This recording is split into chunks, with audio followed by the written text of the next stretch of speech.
যে ব্যক্তি লা ইলাহা ইল্লাল্লাহ বলিয়াছে এবং ইহার উপর মৃত্যুবরণ করিয়াছে, সে অবশ্যই জান্নাতে প্রবেশ করিবে। কথাটা আমার নয়, আমাদের নবী করিম সাল্লাল্লাহু আলাইহি ওয়াসাল্লামের কথা। কোন হাদিসে কথাটা আছে? এটা বুখারীর মধ্যে কথাটা আছে। আমি হাদিসটা পড়ছি।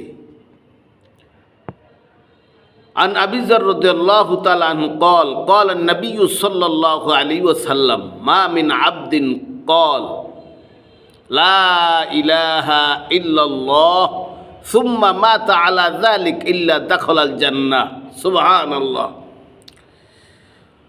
قلت وإن زنى وإن سرق قال وإن زنى وإن سرق قلت وإن زنى وإن سرق قال وإن زنى وإن سرق قلت وإن زنى وإن سرق قال وإن زنى وإن سرق আলা রগমি আনফি আবি যার।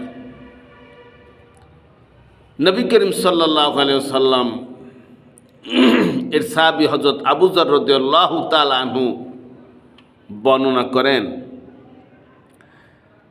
নবী করিম সাল্লাল্লাহু আলাইহি ওয়াসাল্লাম বলিয়াছেন, যে ব্যক্তি লা ইলাহা ইল্লাল্লাহ বলিয়াছে এবং ইহার উপর মৃত্যুবরণ করিয়াছে, সে অবশ্যই জান্নাতে প্রবেশ করবে। সুবহানাল্লাহ।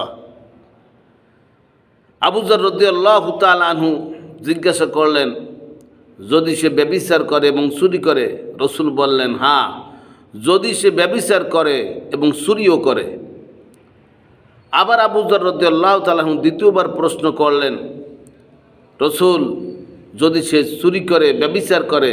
রাসূল বললেন, হ্যাঁ, যদি সে ব্যভিচার করে চুরিও করে। এবার তিনবার প্রশ্ন করলেন।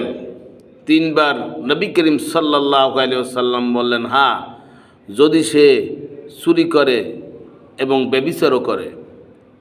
শেষের দিকে নবী করিম সাল্লাল্লাহু আলাইহি ওয়াসাল্লাম বললেন, যদি আবু যারের অপছন্দ হয় তবুও সেই ব্যক্তি জান্নাতে প্রবেশ করিবে। সুবহানাল্লাহ। আমার ভাইয়েরা, আমার বন্ধুরা, আবু যার রাদিয়াল্লাহু তাআলা আনহু ভেবেছিলেন যে একজন ব্যভিচার এবং ব্যভিচারও করে এবং চুরিও করে, তারপরও সে জান্নাতে যেতে পারবে? রাসূল বলেছেন, হ্যাঁ, যদি সে ব্যভিচারও করে চুরিও করে, এই কালিমার বদৌলতে সে জান্নাতে প্রবেশ করবে। কিভাবে?